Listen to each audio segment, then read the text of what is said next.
The Thursday, August 31st meeting of the Water Quality Management Committee will come to order. First item on the agenda, Owens Pond Denitrification Study Update. We have with us Chuck and Brian. Thank you. I think I'll lead off, if that's Okay, all right. great. Chuck Martinson, Shellfish Constable and Deputy Director of Marine and Environmental Services. Thank you so much for having us this morning for the update. Just a quick overview of what we've done up to this point. We seeded in the area in a flat in the middle of Owens Pond 350,000 oysters last year. And the purpose for that was to do the study for this year with those animals. The animals did do well over the winter on the flat. However, what we found in that area was that there's a significant amount of ova. Why don't you speak just a quick, I'm not on you. 17. Sorry, thank you. So that there, on that middle flat, there's a significant amount of ovalactus that is built up on that flat. I believe that there's really kind of two reasons why that's happened. First off, there's an ammonia balance there that's taking place. So I think that that's probably helping the macroalgae grow in the area. And then secondly, if you think about it, if you take a flat and you put 350,000 animals on the bottom of a flat, it's almost like making sandpaper. So when the algae moves through the area, it can't flow through the area. It actually gets held up. It's almost like barbed wire fence with clothing. It gets held up in the area. So as kind of parallel lines were working, we were also doing work with the aquaculture planning group and looking to further aquaculture to address nutrient mitigation, as you all know, in the ponds. And one thing that came out of those meetings was that ultimately, if we did look at farming, which we are looking, those animals would not be planted on the bottom for their second year. They would actually be held in bags. So essentially what we were looking at is we had, first of all, a significant amount of algae which was covering the animals which we had put down the prior year. We were also looking that the planning that we were looking for in the future is not representative of the work that we were doing last year. And you know, a lot of that stuff had come about through the meetings and everything else. What our plan and our proposal is moving forward is that in order to do a study which is more representative of how we're going to be addressing nutrients in the estuaries with shellfish, we want to move forward with a study that includes animals in bags, just like we would farm them if we were to go with some private operations. By doing that, we are looking to use second-year oysters in our system next year. I have already ordered a cold storage unit, which will allow us to move forward with approximately 500,000 animals next year in bags at a density of about 225 per bag, and be able to try again at doing this study. But it in my opinion, makes more sense to be able to do a study which is representative of what we're actually going to be doing. In addition to that, certainly from a kind of a administrative perspective, I really wouldn't support putting animals on the bottom in some of these areas that we're looking at. Obviously, we pick and choose our areas that we're going to seed, but particularly that middle flat, there's a significant amount of soft shell clams that are on that flat and cohogs, and that really blankets the area with that algae. So it's not really something that we would support moving forward. We essentially would want to work in bag systems and seed these animals out into areas for town purposes right before they'd be harvested, or for private purposes, they would go immediately to market. Dr. House is with us today. I think he would like to jump up and maybe add to this conversation, and be happy to take any questions from there. Okay.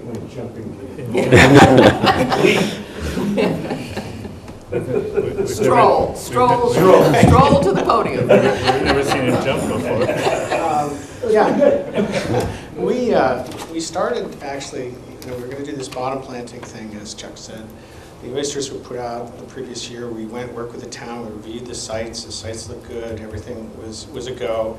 And then this spring, getting ready to go out in the field season, we went out and we started trying to do video surveys so we could quantify the number of oysters that were actually there, get their actual distribution so we could cite our instruments and all that. The problem was we couldn't find them. There was the mat of wasn't just Ulva, it was Ulva. And it's fairly common. It's not totally clear whether it's the oysters provided a sort of a structure that allowed them to grow there. A lot of the times it's not drifting around, it's actually growing in situ, but if it has a substrate that it can hook onto and get up into the water column, it grows better. So we're studying that separately, nothing to do with the town, but that is fun. That's an opportunity for us. As far as going forward, though, for us, we don't care whether they're bottom planted or whether in the water. We will get the Uber Science support. We'll get the measurements that you want to get. However, we have a lot of discussions back and forth with Chuck and his group, and it just comes up that if the town isn't going forward with bottom planted oysters, it didn't appear to be prudent to start spending all our money looking at bottom planted oysters. So at that time, we wrote it up and sent it to Chuck, and so we saved the money. We didn't want to waste money. So we did have to spend a tiny little bit of it, less than 10% of the budget, but we did save it. We're now working with his group to figure out where we would go forward for next year, and we fully plan on doing the study next year with his floating bank system. So it's kind of a funny thing, and then I'm here to tell you we didn't do anything, but we didn't spend anything hardly either. So if it was okay with him, and if it's okay with everybody, we would just continue and support him next year instead. Hey, comments or questions from the committee? Ron? So I was a bit late. Was he talking about Lawrence Pond or? Right. Lawrence Pond. Lawrence Pond. Yeah, and it was a real problem because if you can't find them, it's very difficult. We didn't know if they even had survived until later on because the mats start breaking up later in the season, and you start and then we've had some storms, and that does move the hull around a little bit. So now you can actually see them, but it's August and almost September, and so we can see them in September, but we couldn't even find them in July. We couldn't confirm the site, we couldn't confirm the distribution. We wanted stuff perpendicular to the flow so we could get good measurements. We were stuck, and we couldn't even rake for them because you can't rake the whole bottom to count them. So we rely on being able to see them. Sure, Ron. Yeah, thanks, Barry. So you found them though, yeah, they were there. Oh yeah, Chuck has now gone out and been able to locate where they are now. Good video. How does survival look? Sure.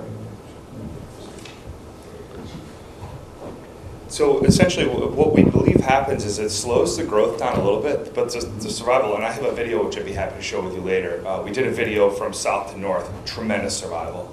And that was a video that we just shot about a week ago. And then also, if anyone's interested in kind of looking at this Ulva setup that happens, I'd be happy to meet out with anyone in the next couple of days. It's happening in other areas too, so we'd be happy to if anyone wants to have a look at it. It's pretty interesting because initially when you go out, it looks like there's no animals there. As soon as that moves off, they're doing well underneath them. There's thousands and thousands of them there, hundreds of thousands of them there. But when you're actually walking on them, it's 4 to 6 inches of ulva, and it's almost like there's nothing there. And as soon as it moves off, they're doing very well underneath them. So how large are they? Those ones out there, so we ended up having a harvest from that area, and recently, last week, and I would say 80 to 90% of them, rough guess, were 3 inches or greater. The animals that will be in bags next year, I would estimate, would be a little bit bigger than that because they're going to be up on the water column, so we'll probably be looking at animals at this time next year, probably 3.5 inches. Have you ever seen this Ulva business before? So we started to see it in some areas. I think part of what really accelerates it is the level that we're seeding these animals in an acute area. It's just a tremendous amount that we're putting in a smaller area, and I don't think naturally they would survive this well on their own without us giving the help of growing them up through their first year. There'd probably be some natural selection that took place, but we're lending our hand in that. So, I have seen it, but not to the level that I had seen it there. I think Lawrence Pond, it's almost like a hump or a top of a hill, and everything really moves across that, and it seems to you know, there's an ebb and flow. We did notice over the last few weeks here that it really blew off, and there's basically nothing covering it right now. But, you know, 2 weeks ago, 3 weeks ago, say, you couldn't even see a single animal, so. Yeah, sure. Yeah, Eric, we just finished it's totally complete, it's actually going to press, a study of the macroalgae in Great Pond and in Green Pond, which we can make available to you. And, you know, it was dominated by ova, and it's the species that's uncertain right now, because there's a lot of species that are in there. We used to always say ova lactuca, now we don't know. And a couple other species. We looked at the timing of growth, what controlled the growth, whether it's transported by tidal velocities or whether it just grows and decays in situ. So that's mainly what it's doing. It seems to be growing in place. It could be enhanced by as you said, the ammonia coming off the oysters a bit. But if there were no oysters there, there'd still be ova. I mean, certainly there's not ova. They're not oysters in Great Green Pond. There's tons of this stuff growing in there. Okay. Right. I was just wondering if there's any consideration of a symbiosis in a way. I mean, symbiosis in the sense that the ova might be camouflaging the oysters and the oyster drills can't find them, or there's some kind of a thing that deters them or They're also starves stunted. Yeah, they were stunted a bit, and we do have one employee who's going to be moving forward with his master's program, and he's actually working on that. We have 3 separate areas that are set up in Bourne's Pond. When we started to see this happen, we were asking the same question: are they helping each other? What's their relationship? So Nick Uline is actually working on that. He's been working on that for about 9 weeks now, and hopefully we'll have some interest. We might invite him in to present what he's had. I know certainly there is some stunting that is taking place.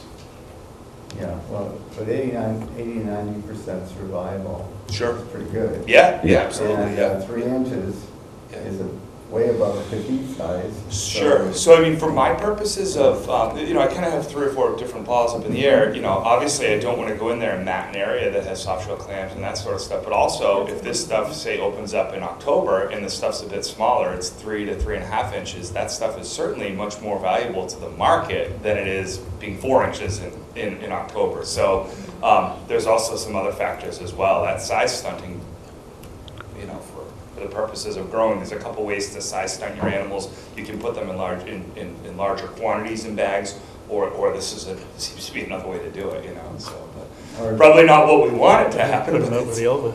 Yeah. The bottom planting density must have been high too. It certainly was. Right, Yeah. so that could be affecting.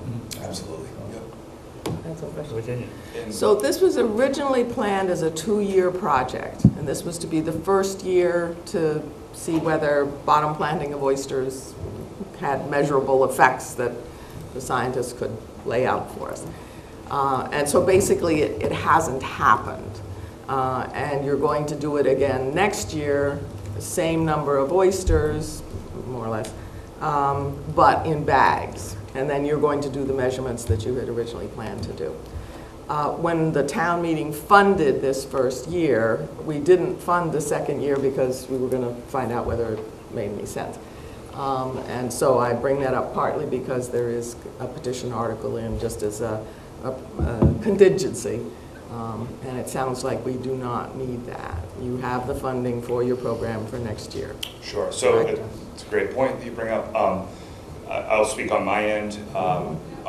We've spoken with our director, Greg Frazier, and he's going to be Okay. moving forward because we did put some manpower towards seeding the area. Farm deployment, that stuff in the sort. But he will address that at the Springtown meeting, along with other needs that we have shellfish-wise. So we have no need to move forward. On a funding article This fall. For this fall, no. That's something that our director, Greg Frazier, has worked out with the finance director and looking at addressing kind of holistically with a number of different issues next spring. That's good news. Sure. But if it's in the springtime meeting in April, is there enough time to get organized after that? Sure. Once you've got the, Yeah, so that's a great question. Oh, they actually have money, To be so- completely honest with you, They have it will cost there will be an increase in what it will cost, and it's obviously more money to maintain animals. We need more bags and everything else, but this is a direction as a department that I'm interested in moving in as well. So we've already, addressed some of those issues, by moving that way. And what we're doing, we're looking at actually how well overwintering animals will work for that second year, that the survivability could even go up more by pulling those animals out, pitting them in the winter. So a lot of those associated costs will be absorbed by us. That's another question. This cold storage area that you've Yep. identified, is it going to be only for these 350,000 oysters roughly, or are you going to cold storage other oysters for other programs? No, these will likely just be the animals for this project, and possibly a smaller project that we're working on in Wacoit as well. All right, and is there a cost to this? That's something that we had planned already. Oh, okay. We're overwintering animals right now in the water, in the ocean, is how we did it last year. We wanted to do some more exploration about actually packing them in cold storage for the winter. And so the cost has been taken up by our department. It's not something that we'll be asking for in the future from town meeting. Question. Chuck, you sort of insinuated that you have begun to harvest those 350,000. Right. So the intention is that that crop will be harvested? Absolutely, yeah. So there's a significant amount of animals out there that will likely be available, those ones available for harvest. It could be as early, the next opening we would have could be as early as September or as late as October. But those animals we would have harvested out of there, and then we will go back and put the gear in, which will grow the bags. A couple of things. One, we did the cold storage a few years ago, and it wasn't such a great outcome with the Coonamessett farm. I'm just wondering why your optimism has grown for that? Yeah. Sure, absolutely. Because we've really done a lot of research, and we actually find out that a lot of the larger companies down Cape exactly do this. The way that the cold storage needs to be done is those animals need to be brought down to a temperature of about 33 degrees. So you need to take them out right around Christmas time. And then you need to put them back in the water right around St. Patrick's Day or thereabouts, as soon as that ice breaks. Right. So there were a number of things that I think didn't work out with that situation, overwintering them, that I'm hopeful we've gotten our arms around. This is really not a new practice. Pitting oysters is something that's happened for hundreds of years, Right. So when you get at the humidity issues and keeping the temperatures and humidity constant, that's really a kind of an important piece to that. And packing them in ice in December, when you have a temperature that's been brought down correctly in the wild, and not just pulling them out earlier in the year and then reintroducing them, within 12 weeks, I have a lot of confidence that'll work. The other issue with the overwintering the first time around, because we were part of that, was those animals had gone through some issues beforehand. Right. They were small, they had Yeah, Kitty? they hit SSO, I believe those ones had. Yeah, I mean, SSO. the reason they were Disease. the reason they had been overwintered is Right. because they couldn't be planted because they didn't pass a disease test. Right. So they were not Trying to beat a healthy. disease. Right. So just to review, we did 2 growths that year. And remember, the second one was at the end of July, and we were apprehensive about doing that second growth so late in the year with water temperatures and everything else. And that's exactly what it was. We had to pass them through the test. So those animals were kind of doomed from the start. Right. There was already issues with those animals. Yeah. Plus, I think you mentioned that you want to do it around St. Patrick's Day, whereas last time we kept them until like June. Yeah, Nope, no, exactly. they went in the water That's April a long- 1st. much longer period than keep them. This is this would be pretty much all I have on it, but we're going to have the whole kind of package of 2,222 bags, 26 pipes rigged to go, everything ready to go, hopefully, and put away in a containment area, so that when that happens, we can roll that out immediately. There's no setup time; everything's pre-rigged, and we'll probably start working on that in the next couple of weeks. So that whole kind of package will be ready to go.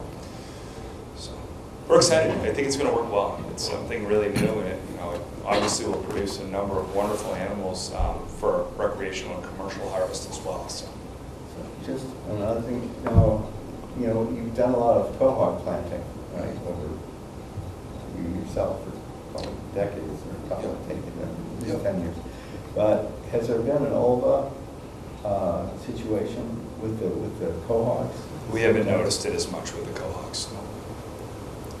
Could they texture the shell then as something? It's one of the things that, yeah, it was almost, I mentioned that earlier, that it's almost like you know, you're basically making sandpaper out of a whole flat, you know, relatively smooth with sand and mud, and you're taking the whole area and putting.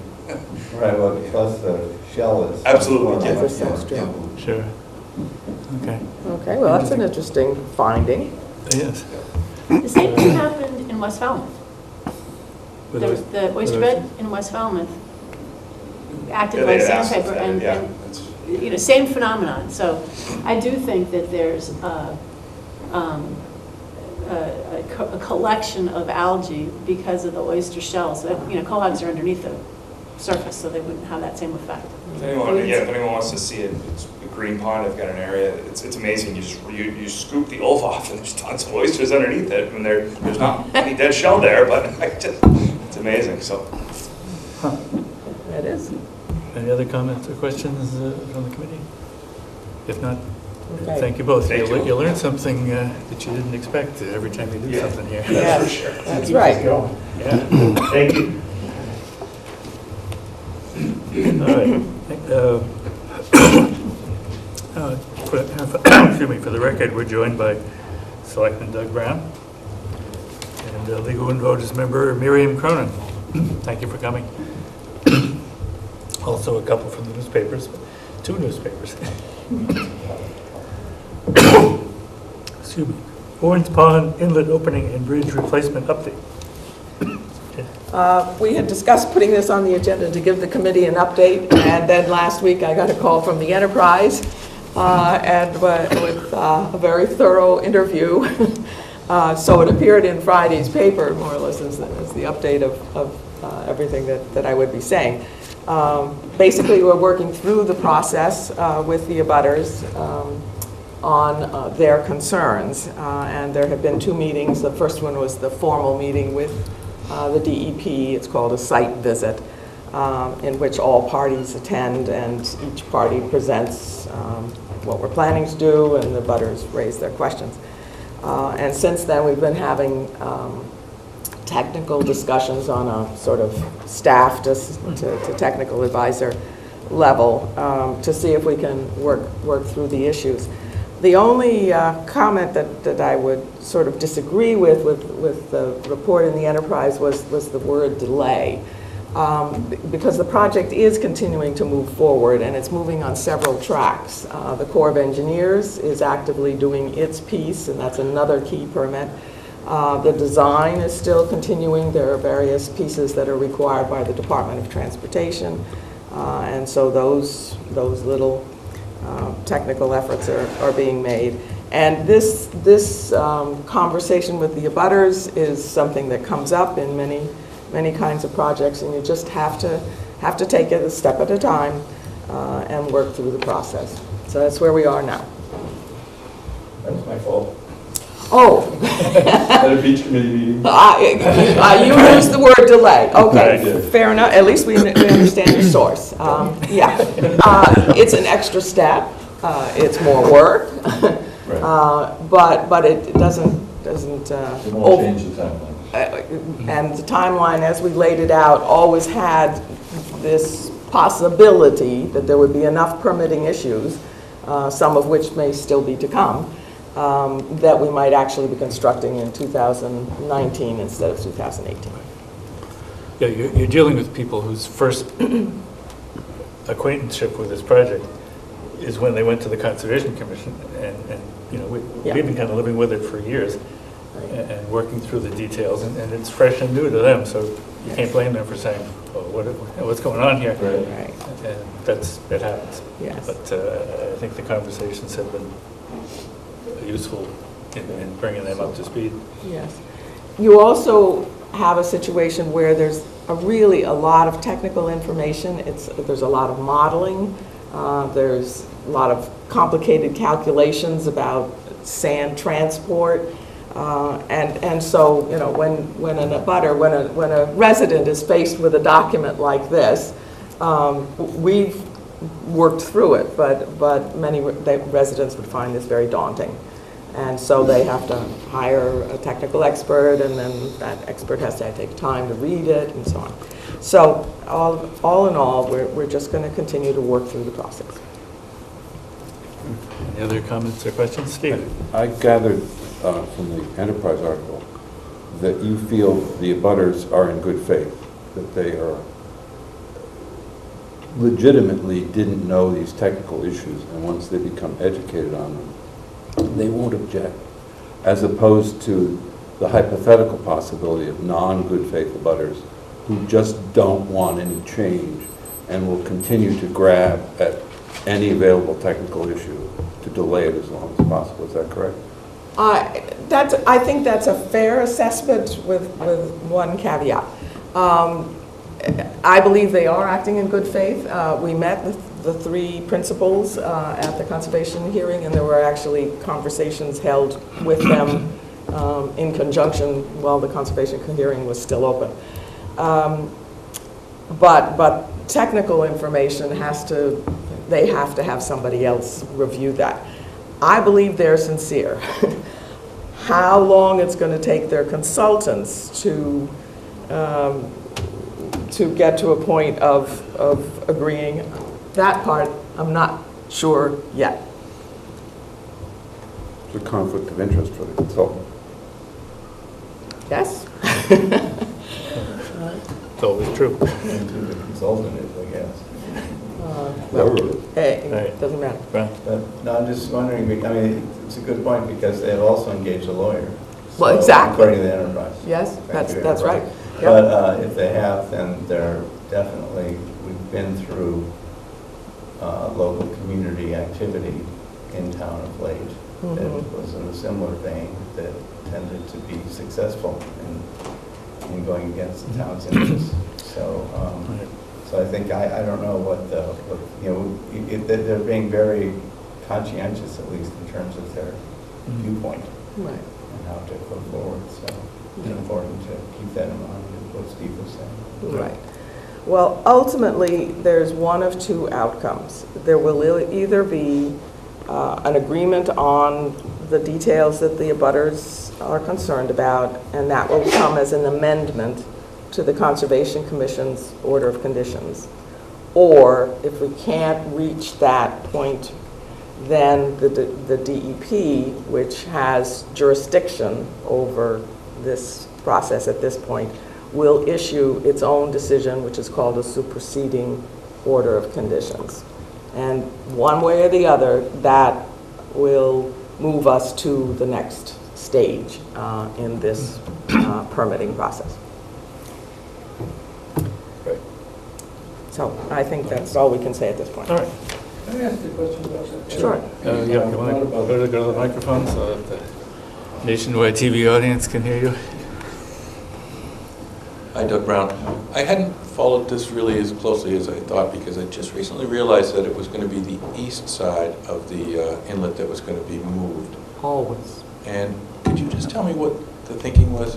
I had always assumed it would be the west side because there's less beach there.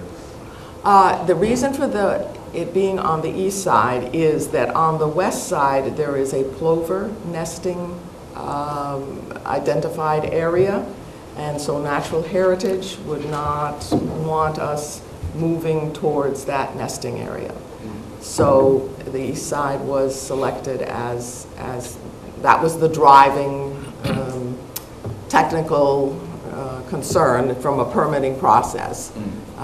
So it's always been on the east side from very early on. Once we knew that there was an identified nesting site for the plovers on the west side.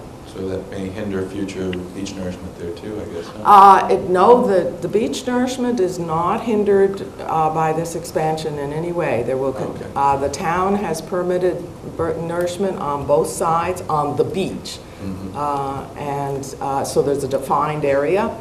And so that sand will, as it's dredged, will continue to be disposed on either the west or the east side, depending on what's needed. Great, thanks. Yeah, it's worth noticing, sorry Dr. House isn't still here, but this Bowens Pond study that the Mass Estuaries Project did. It was one of the first, and it was one of the most enthusiastic about the ability to reduce a lot of nitrogen by widening this inlet by 40 feet, which is what this project is all about. If the project didn't go forward, this committee and this town would be obliged to come up with an alternative way of reducing nitrogen that would probably, in fact, would definitely involve a lot of sewering or a lot of IAs at considerably more expense to everybody. And one more question is, now that we just got the grant for $124,000 to study sediment transport at Minot, Yes. and who knows what he'll come up with, but what if he comes up with the idea that maybe the old inlet should be brought back? I mean, who knows what he's going to think of, but sediment transport seems really have changed since we relocated that inlet. The beaches seems to be deteriorating faster. Well, the answer is actually no. I mean, yes, it's quote deteriorating, but it's for a different reason. And I'm now, I'm not a technical expert. I've only heard John Ramsey give the explanation, so I'm also looking at SIA to make sure that I'm reiterating it. Wherever you have the inlet, there is always a shoal outside that is fed by the stream going back and forth. When you move the inlet, that shoal no longer has a source. So the erosion that you see is because the source that kept that area with sand isn't there anymore. It's now over where the inlet is now. In the 1800s, the inlet that's where it was. That's where it started. And it migrated over the course of a century to the point that was at the western point that we all remember as being the proper place. But all the old maps show that it is actually on the east side, and certainly can return to the east side. There is erosion along certain sections of Falmouth, and it's not just that area, it's larger than that area, and that's a larger regional issue. And so in that sense, you're correct. There is erosion along that area. So is it determined that the current location was the natural original location? Yeah. Not man-made? Right. Oh, okay. Yep, Yeah, not man-made. In the 1840s. In the 1840s, that's where, Well, and maybe it was, it's been oscillating for millennia. yeah, None of it recorded. and it was 100 feet wide. So that when we rebuilt it, George Souza proposed 100 feet. The state said, well, we'll give you 50. No, it's come back later. That's right, here we are. Yeah, right, right. A couple of things. One thing is, just remember, this is a demonstration project, and there's no certainty it's going to do what it's supposed to do, but there's a very good possibility.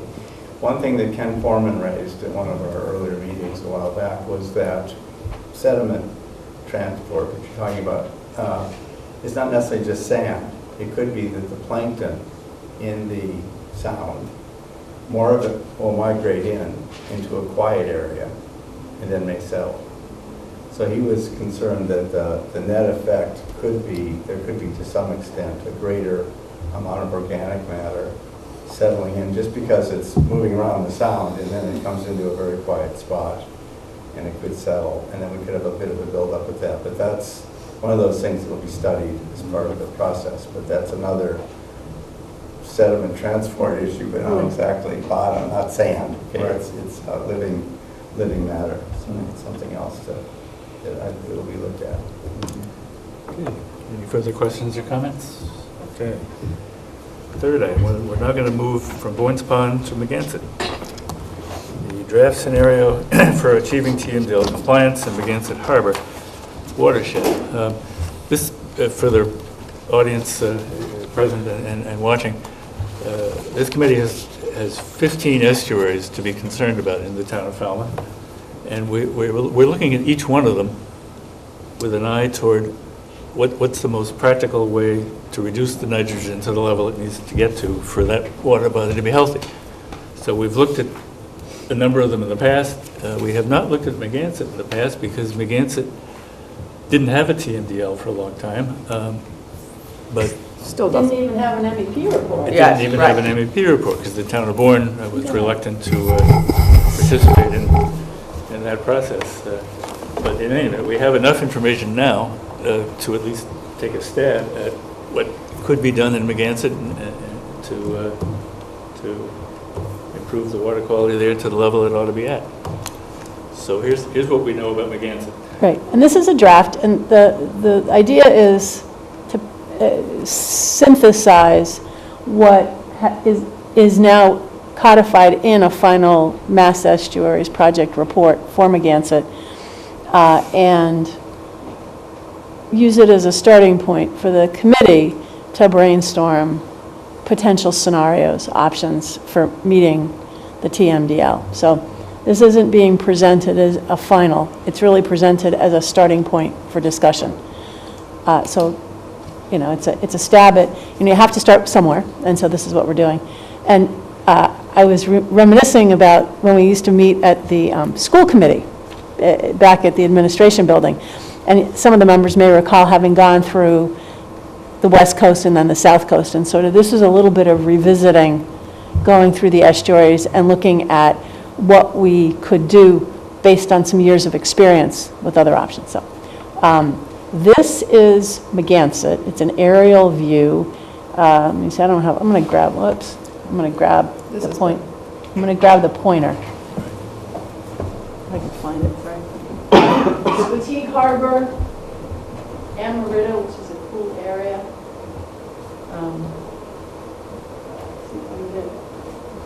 Yeah, there it is.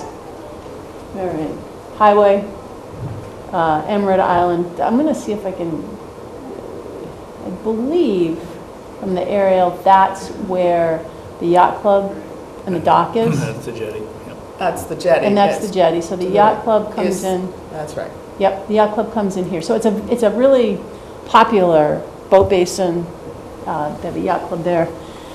And the as you can see, if I can get this pointer to keep working, there's this sort of channel that goes into Squatigue Harbor.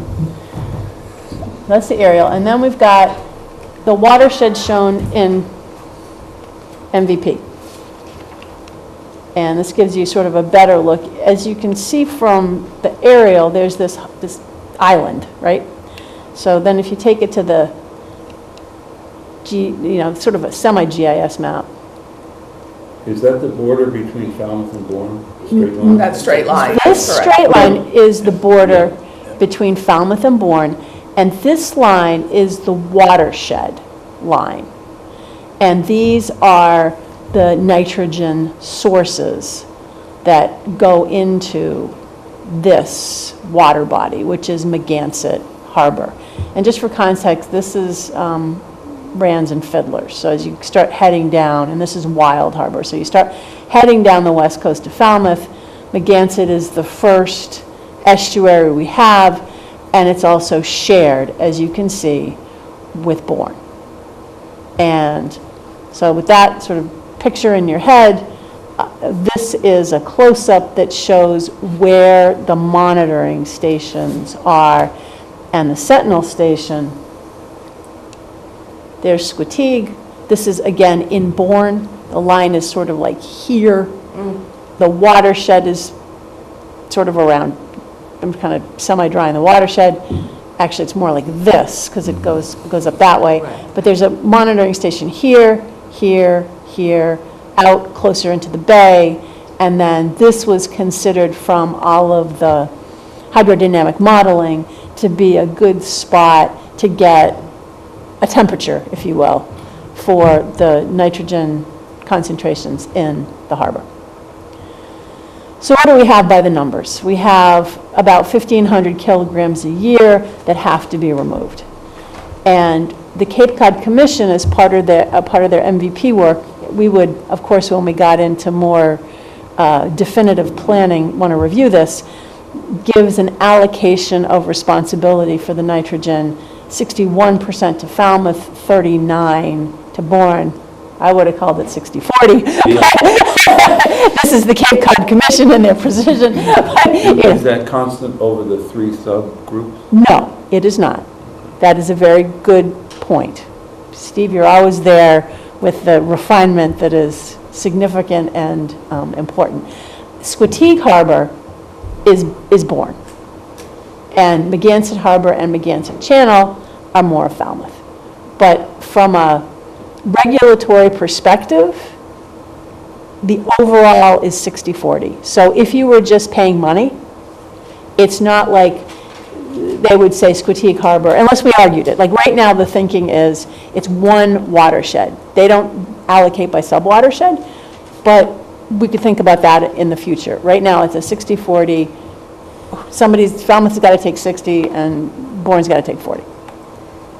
See, could you go back while we're on that page? It says Wild Harbor in the legend. Where? Threshold loads for Wild Harbor estuarine system in Falmouth. Did I? Table ES2. Yeah, that would be a Scrivener's error in the MEP report.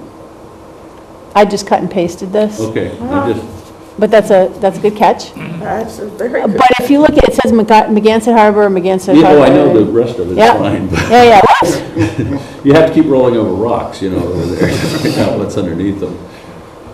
right. That happens. I didn't notice that, actually. Now we did. Good call. So 1,500 kilograms. We have seen these before.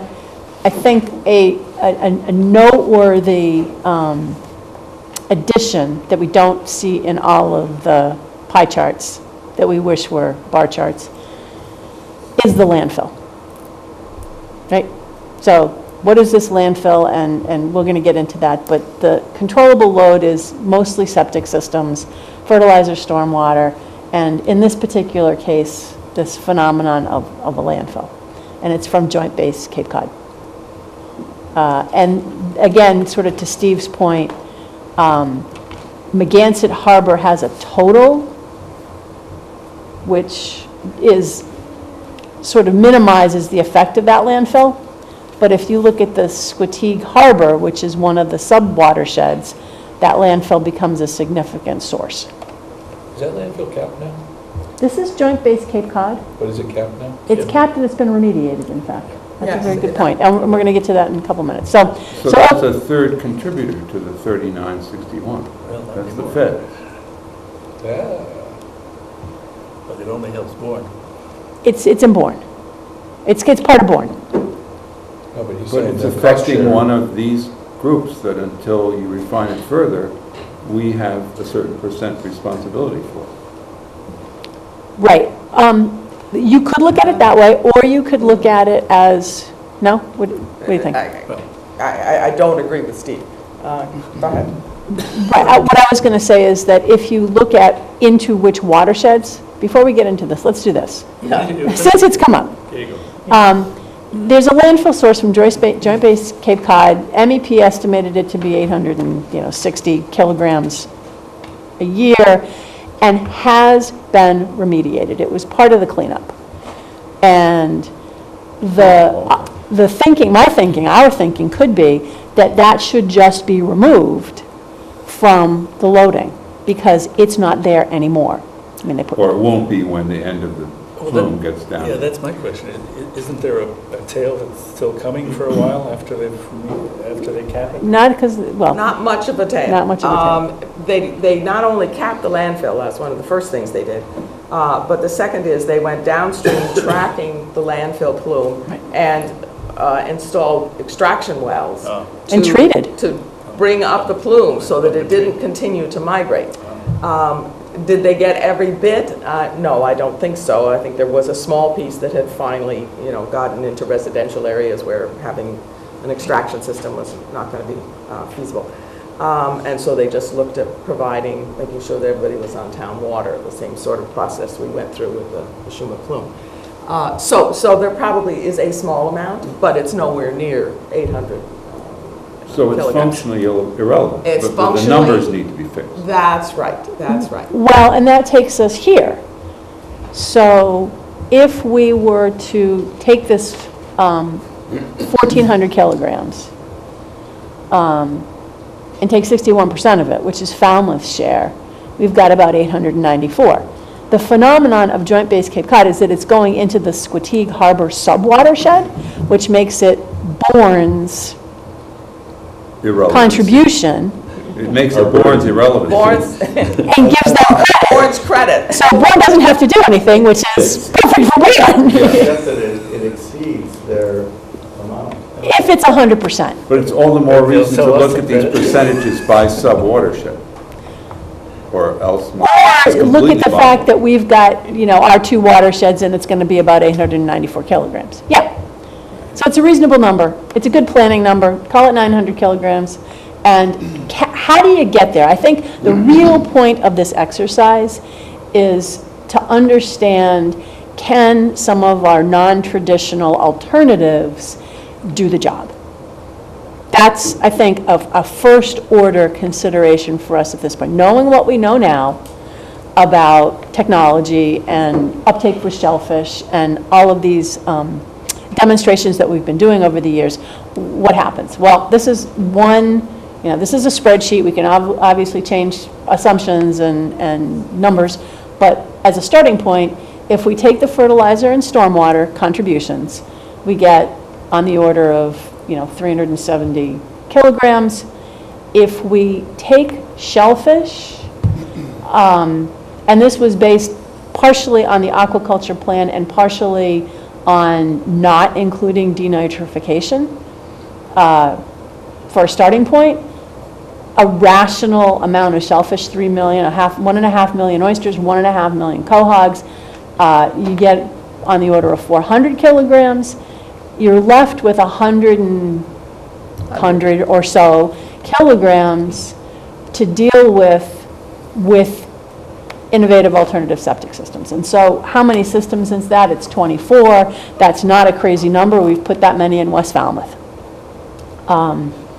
And it is a very small fraction of the total number of properties, which are different than dwelling units, but you know, the total properties in the watershed is about 945. So this is, I would say, a straw man. It's not to argue about, it's just to present and to have the committee throw out other, it's for us to brainstorm collectively. So for instance, you could take all waterfront properties, and it's probably much more than 24, but a lot less than 945. And you'd have a safety factor and a politically viable way to do the subset. I'm just going to sit here to start taking notes. Sure. And I don't think we Yes. That would be one. Yes. You could also assume there will be some denitrification, and that would probably get you there. I was just going to say, this raises another broader question, I think. It's an interesting one in that if we're looking at, like with the Little Pond Sewer Service area, we have specific costs related to each house that's on the sewer. Right? And that whole area is basically serviced or will be, or pretty much now. In this case, let's say that in this case we have 24 houses that would be targeted in the watershed. So, and this is more broadly, it could be that there's 500 houses in a watershed and 100 of them need to be on IAs. Okay, so would there be like a watershed wastewater service area?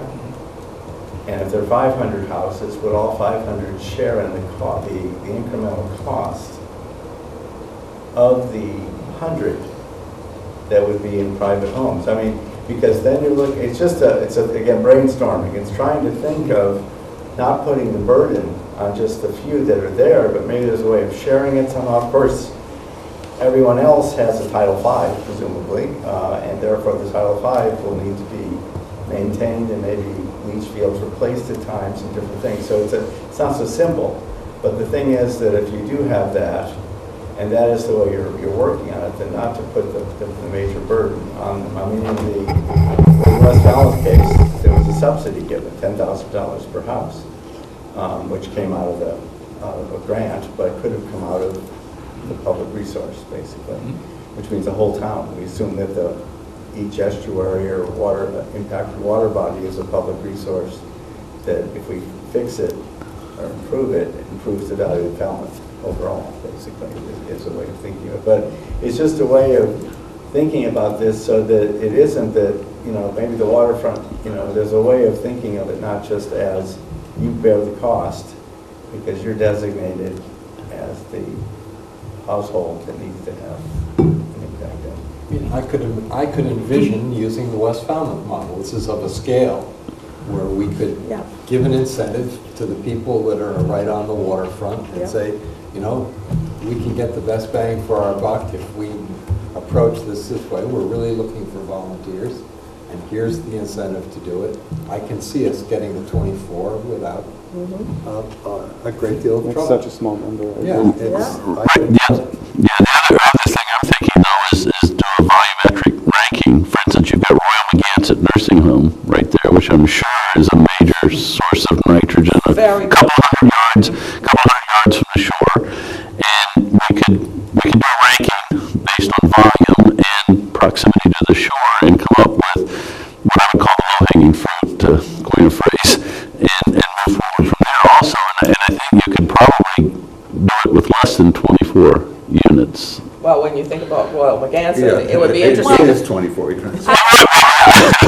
I think they already have a treatment. The last time I looked at this, and I will double check this for our next conversation, I believe they are already doing advanced treatment at Royal McGanson. Yep. But I'll double check. I'm not The sure. other thing with point that Sia raised about the denitrification part, we may end up having too big an area designated for shellfish, because it may take up more than the target, which means it could impact the natural productivity in the area. So, once you get that factor in, if right now it's like 50%, roughly, is what the rule of thumb is, so 50% of what goes into the animal is denitrified from the Orleans experience, Little- roughly yeah. 50-60%. So if it's that, then it may very well be that even these other aspects, we got the fertilizers we give, and stormwater, I don't know if there's anything in stormwater planned up there. I was gonna bring that up, I don't mean to interrupt, but just a little segue to the stormwater. The cost issue that you bring up, the stormwater remediation is gonna have to be a cost borne as well. By the town, By the whole town. absolutely. Right, but that's I mean, fertilizer's already done, as far as we know, right, Right. basically. Right. But the stormwater hasn't been done yet, so that's another, so it could be that if it were 50%, we would have, with the shellfish, according to this conceptual point now, would be about 650 kilograms with denitrification, and therefore even the stormwater could be reduced somewhat. But it just depends if that pans out and we get better numbers. But it could be that these are, again, movable pieces and shrinking and as the model moves along. I think in all these scenarios, we're working with the Cape Cod Commission's assumptions that the stormwater will be remediated at a certain level. And I think they're basing it on the fact that the federal government and the EPA have rules they're imposing on all communities to make them reach those standards. So I don't think we can revisit, we could revisit it in all 15 estuaries and talk about, is the town doing this much stormwater remediation at this location in this time frame or not? But for the broad brush 30,000 square foot analysis, I think we generally just stick with the commission's number on the stormwater. Is the stormwater thing town-wide, or is it estuary specific? No, this was a discussion between the Cape Cod Commission and the DEP. And they decided that if there was effective stormwater control according to the standards that the EPA wants, that you could use this 25% of the MEP number, because the And MEP then- study itself calculated how much. Right, and there's a It would be. NEPDES, I mean, the EPA has strengthened and refined the NEPDES, which is non-point source discharge permits. So towns are having to look at their storm drain systems and remediate, and it's for particulates as well as for nitrogen and phosphorus. So we feel, like the commission feels and the EPA feels that that's already sort of being institutionalized just as part of stormwater management. So it's probably not an unreasonable fraction to consider, because when these were written, there were far less controls on just the runoff that goes in. But Ron brings up a very good point. Who pays? No, it's a comparative analysis of alternatives. I mean, you have to do it from a cost perspective. Yeah. And if we can show that we can deal with 894, whichever way it comes out, I think the town might be able to argue that that 25% fixed thing is not necessarily reasonable and cost-effective to follow that model. But that would be a negotiation, I guess, as far as showing. Yeah, We just- probably would be. Yep. Unless we have to do it anyway. Steve? Did you, this is for the whole watershed? No, 61%. It is for This the is whole just the watershed, but Falmouth. it's really It's our looking at how much It's volume. our Yeah, share. but that's an abstract quantity. I mean, it's our share of the whole thing. Yeah. Yep. Okay. When you instead look at each of the 3 sub-watersheds, do you get a substantially similarly different number. practical breakdown, or are any of them different? You don't, qualitatively? so I've already done that You did the math? calculation. Thank Yeah, you. so I was about to do it. Terrific. if you take the Joint Base Cape Cod source out of Squatigue Harbor, Yep. then Squatigue Harbor has a nitrogen deficit. So it's 6.9 kilograms per day present watershed load versus 8.7 target.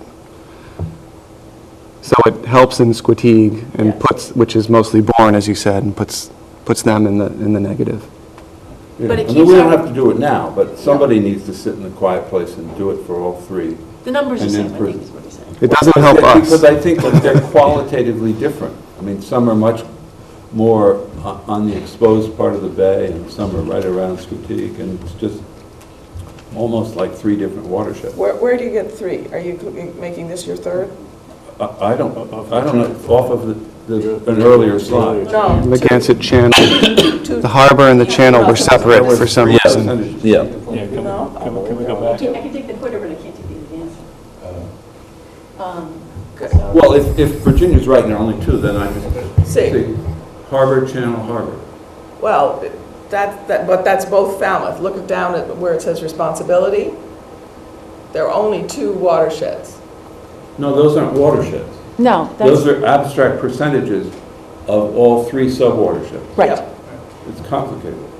But it's based on the watershed, the size of the watershed. It's one watershed with 3 sub-watersheds. It is not necessary, I see, Yep. okay, I see And- what you're, in- And Yeah, and so I'm we saying, do- when you start talking Yeah. about specific technologies, yeah.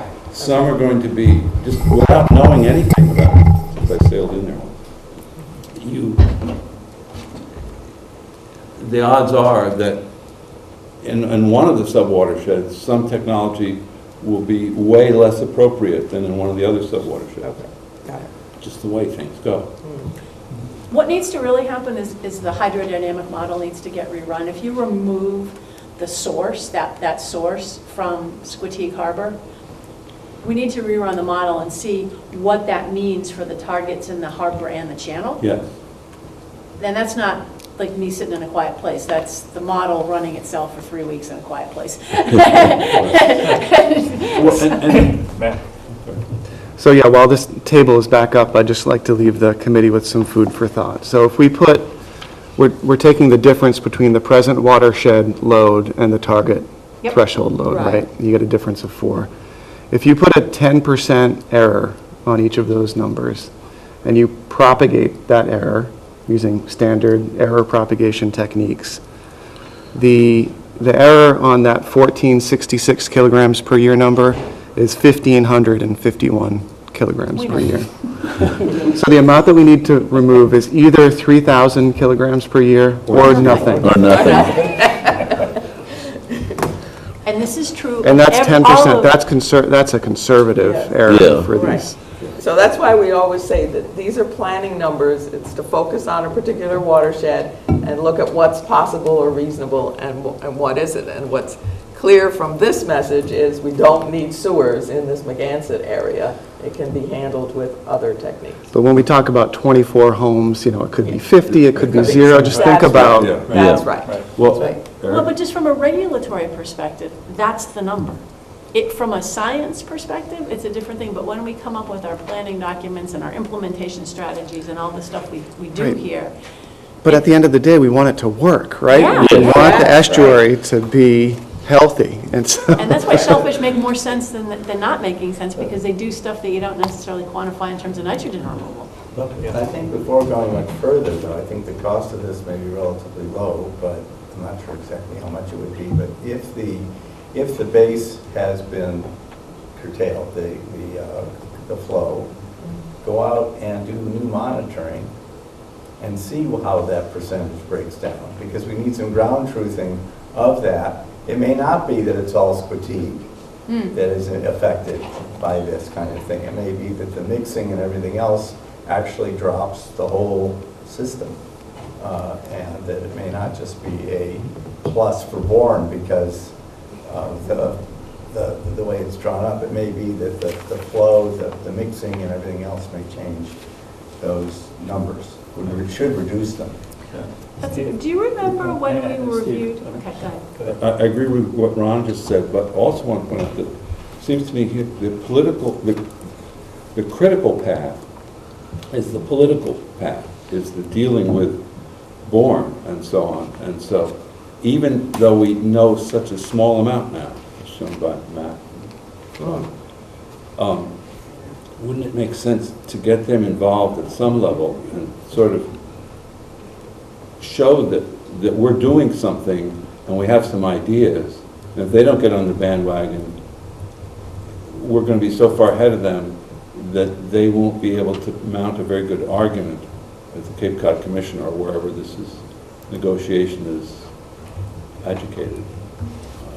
I don't know anything. I totally defer to you guys on the politics. I think you've kind of shown that in this particular item. The board has a very different perspective on all of this, which is essentially if you Sit tight. sit tight, nothing will happen.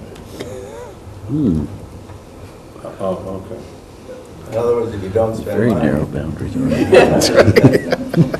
rather do than nothing. achieving water quality that you want. Yeah. It's more on the financial side of things. But, well, it's still in our interest, isn't it, to show the overall political authorities what we think is a reasonable division. Well, we're doing our part. Yes. Can I make a point? As you may recall, when we reviewed the MEP report for Magansett, we had some sort of strategic questions about, is there impairment really in this water body? And the issue that was raised is that the tide in Squatigue goes dry. And if the monitoring was done when it was, which is really low tide, was an artifact of not water quality measured. And we brought that up and we made those comments and we gave them to SMAST and they published their final report. So I Without do think, incorporating without what really we addressing pointed that out. concern about how tidally driven the water is in the upper parts of this watershed. And I think there's ongoing water quality monitoring. The coalition and SMAST, I think it's mostly the Buzzards Bay Coalition right now, continues to collect water quality data. And so the idea that there may not be this high level of impairment is an important first step, sort of revisiting what the targets would be. And to that end, we're going to talk about this at the next agenda item. There's a hearing on the TMDL for, is Magansett on the next one? Or, No. It's the one, it's going to be soon. Yeah. Good, so it's not the next set of hearings, but Right. when there has not been a TMDL set for Magansett, but when it is, this is the time to really start asking, what does recent water quality data say about the actual state of this estuary? Because it's not a great pond, for example. We can't widen the inlet anymore. Well, it's New one in, though. Or you could recognize, In the south, in this corner. For the of Squeaky first Harbor. critique, I'm talking about Megantic. Yeah, it's wide open. I think the outer harbor's got to be in great shape. Yeah. You look at that, it's Yeah. really not a harbor, it's an embayment of Cape Cod Bay, I mean, of Buzzards Bay. Buzzards Bay. And there's wonderful flushing. I mean, you've never seen so much water coursing back and forth through that channel anywhere else. Yeah. so I think the first step is actually to go back and look at the water quality data. And I think the minutes should reflect that. I'm going to rate that, right? Because Okay. bullet point Okay. number one. Any other comments or questions about Megantic? All right. Reports of members and staff. Okay. Who has a report? Oh, well, I sort of wanted to give the committee a heads up because we're in the middle of 2 public comment periods, and it's sort of going to drive what the agenda is going to be for the next meeting, which is next week. There's a DEP comment period, and there's a Cape Cod Commission comment period.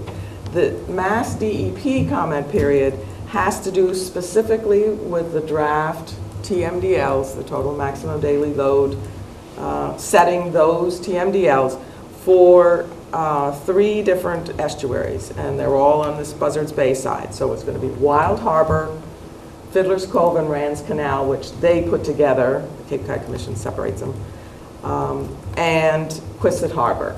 So a total of 3 or 4 water bodies, depending on how you count it. And that public meeting is on Tuesday, September 12th at 3 p.m. in the Herman Library. Next week, SIA will present, similar to what we just saw from Megantic. We're going to review the work that we had done about a year ago for Wild Harbor, Fiddler's Rand, and Quistit, so that everybody's familiar with that data. You can actually continue to submit comments to DEP until the middle of October. But the real chance is really to make public statements, and we need to decide what, if any, public statements we're going to make. And we'll work on that on the committee meeting next Thursday. The second public comment period has just sort of come to our knowledge fairly recently, and it has a fairly short time frame. Its deadline is September 18th. So that's after our meeting next week, but before our subsequent meeting. So we really have to talk about that as well. And that is a draft, it's called the Draft 2017 Implementation Report. This committee is familiar with that report in what's called Appendix A, which is all these watershed scenarios that over the last year, we've gone through 2 efforts of making comments to the Cape Cod Commission. They have now sent them back, and we could comment again, or not. But in addition, this implementation report also has something which I only became aware of last night as I was reading the introduction. The Commission has identified 11 priority wet watersheds where action must be taken over the next 12 months. That's their plan. So I looked through the list, and one of the 11 is the Wacoit Bay watershed. So we need to think about that. Today, I'm simply saying these comment periods are open, and our committee has some responsibility to think about what we would be saying. What do they mean by action?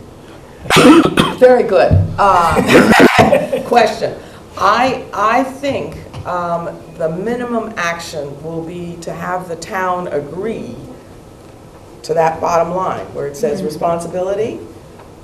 In the case of the Wacoit Bay watershed, it's shared with Mashpee and a piece of Sandwich. And so the town agreeing, we need first to look at the methodology by which the commission has already partitioned it off into so much Falmouth, so much Mashpee, and a small, it's something like 6% for Sandwich.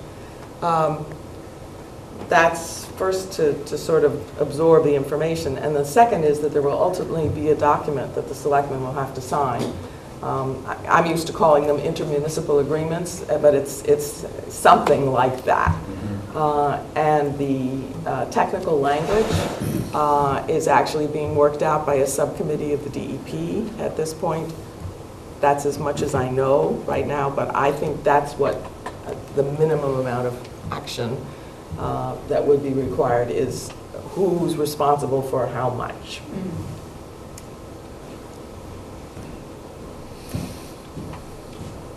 So if I could make a suggestion for some simple actions that, I don't know how measurable it would be, but, so I was doing pond watching with a new pond watch partner who lives over at River's End off of, that's in the Great Bay. So I'm on the other side and he's got a boat over there, so we share, we take turns using boats.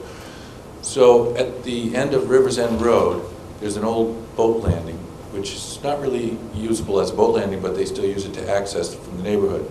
But there's a couple of roads that converge to it, and all the runoff is running down the old boat runoff landing. Then there's a little wooded area at the end of it, which is probably community property, I don't really know. But I was thinking how easy it would be to just improve the berm and create a swale and capture all that road runoff that's going down in. Because I've noticed in front of Falmouthport, I think put in denitrification, several years ago that seems to be making a difference in front of my house. Okay. Now we've sewered the whole other side of the bay, or most of it. Great Bay, Great Yeah, Pond. and so if we could take some actions like these to create swales and divert this runoff that's really pouring into these waterways, it would be a big help and it would go a long way towards showing action. Yep. And it would probably be pretty easy to identify some of those. Another one that's really obvious is T-Ticket Path. Yes. There's several roads that converge into Perch Pond. And if we could also create some berms and swales at the top on either side of that, I think those would be relatively easy to do and really create some improvement. Right. If you know any selectmen, bring it up with the DPW. Yeah. Well, so that's what, This is totally the DPW's right. department. And it's But wonderful that you isn't are. it the next thing for you guys to recommend stuff to the selectmen? Yes. The selectmen to say, yes, the DPW should do that. I'll consider it recommended. Yes, we should take a vote on it, right? Well, so I'm just saying, because we're at the end of the TMDLs, right? This is the last couple, I think. Sorry, what do you mean by the end of the TMDLs? Well, I mean, almost all of our Yes. water bodies have TMDLs. Oh, Right, I mean, we have the last two here yes, coming, right? I see what you Yeah. mean. That So all now- assigned, The planning is almost done, so it's time Yes. to implement. time to implement. So, All right, thank you. Okay. Yep, the other thing we're doing, our 21st meeting is going to be with Mashpee, in Mashpee, to talk about the Municus study that we and Mashpee have jointly paid for and implemented. So yet another example of something that actually is being done. In this priority watershed, the Walk Bay watershed. Any other reports, Ron? Yeah, I have a few things. One is that, I've forgotten which selectmen's meeting it was, but Ray Jack gave a presentation on as he does monthly, on the cost of the water filtration plant in the Little Pond Sewer Service Area collection system. And with regard to the latter, the cost of the construction of that is under the estimated, so that they are now going to be readjusting the betterment charge to lower it, because as they said, it wouldn't be higher, but it could be lower. And it turned out the contingencies were not fully utilized. So it's some savings per unit. So that's good news on that front. So that, as well as the water filtration plant is also under budget. Another thing is that Dylan Fernandez, our representative for part of Falmouth, had put in a line item in the budget of $150,000 for shellfish needs in his district, which is the west side of Falmouth and Vineyard and Nantucket, and that survived the cut in the budget. So there is $150,000 that will be coming to this area, and that next month apparently the Division of Marine Fisheries will be looking into what to do with it, or whatever, and how that was going out. I assume Chuck and the team are aware that that's coming. One other thing is that, and this is, of course, they're gone now, but I was just wondering, I mean, the information we got about the oyster bottom planting in Bourne's Pond and the ulva growth, I think needs a little more discussion to an extent, because it could very well be that the nitrogen, because of the oysters and the ulva, you may be getting much more nitrogen uptake, let alone denitrification, but through the ulva. And it could be that, as he says, seasonally, it may actually grow in the summer and then basically die and disappear in the winter, which means that the problem with water quality is in the summer. So if all of that nitrogen ultimately if it doesn't end up as in the benthos, and ends up more in the water column and is discharged into the sound, it may be that there is some element, an additional benefit to the shellfish that would be in the form of transport of nitrogen via the ulva, however way it goes. And I guess I'm not sure if they're studying that, so I'm going to try and talk with them a bit about not necessarily reverting completely to floating bags, but do both and do an assessment of both types of, in other words, two different areas that could be doing that. But I just thought it was very interesting, and that it isn't, I don't think it's one or the other, maybe, but we should probably study both of them. I do think that the big point that Chuck raised, from my listening to him, was the oysters negatively affect productive habitat for other species by overtopping themselves with algae. And as part of the town's municipal propagation program, he does not support bottom planting. Did I hear that? Yeah, I think. Correctly? So to me, that was his main, and I was taking the minutes and that's what I wrote, because that's what I really heard, is that ulva negatively impacts habitat, and that's not appropriate. He doesn't want to But be they growing said it up. grows anyway, Yeah. right? Not in the areas where it was growing in Bourne. It was not there before the oysters were there in Bourne's Pond. Right. Well, he did invite anyone on the committee who wants to go out and actually see what's going on there to do so. To do that. I hope anybody feels like they should do that. Right. But, see, and now we're getting about, 4,200 bags per acre or something, is that the figure that's being used? I don't remember off the top of my head, I'm I sorry. think that in the plan, it had that number, but it was over 4,000, it was many more than we had, 3 times as much, not quite 3, but 2.5 times. I don't, like I said, Yeah, I it's in the think plan. he's It's in planning the on, plan. on which plan? The Falmouth plan, The aquaculture plan. yeah. Oh, yeah, not off the top of my head today. All right, any other reports from committee members? The minutes of the prior meeting, July 27th, were sent around. Has everybody had a chance to review them? Are there any amendments to be offered or not? Motion to approve? Motion to approve, second. Second by Steve. Discussion, all in favor, signify by saying aye. Aye. Opposed, the ayes have it. Yeah, I have one more report I didn't get to. Okay. One thing, I was looking at I sent Eric and Virginia a note on this. I was looking at the Oyster Pond report, and it had in it, to my recollection, that for the IA system approach, that about 206 or 210 IA units would be required to remove the 2,660 kilopounds of nitrogen from the watershed.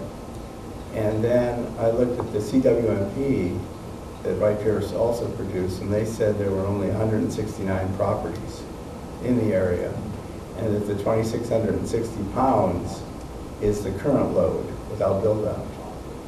So the question comes in that if there are only 169 properties, and we need 210 or something, or 200 to meet the TMDL, under IAs, then it was just something that I was The surprised to treetops see is that counted as one unit. Okay, One of the Yeah. parcels has 62 living units. yeah, there's a difference between parcels Uh-huh. and dwelling units.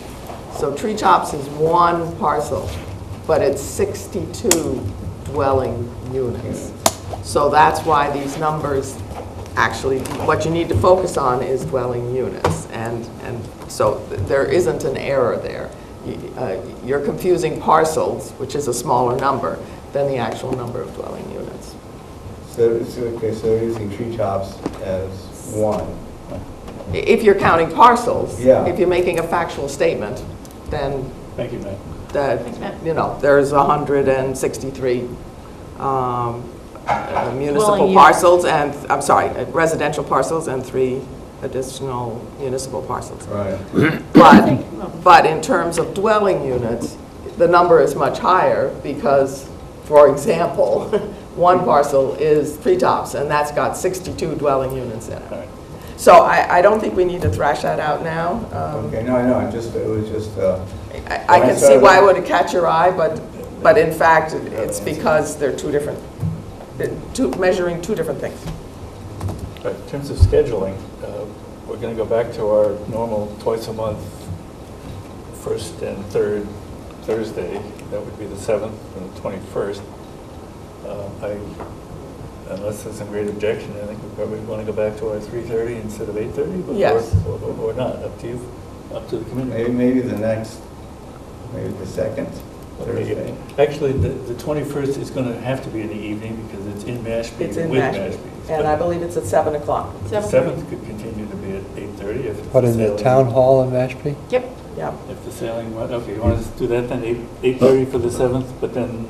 I was going to, Ron, you have a conflict for next week? For what? You said something about the second. Was on the Week. first- He meant the second meeting. Oh, second meeting, okay, because The first meeting- I won't be here next week. Okay. You will not be here. Right, I'm out of town this coming week, All right. until the 9th. I prefer 8:30 on the 7th.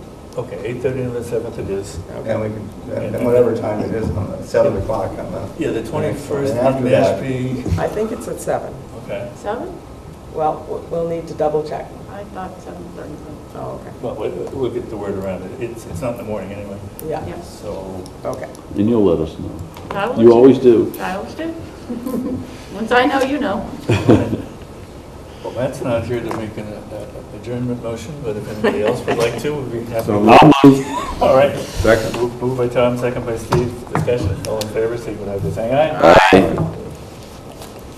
Opposed, the ayes have it. We are adjourned. So Eric, I assume that we're in a position now to pass this on. So, Okay, go ahead. I did send it out to Ray. I, And it was well, sent out to- I mean, maybe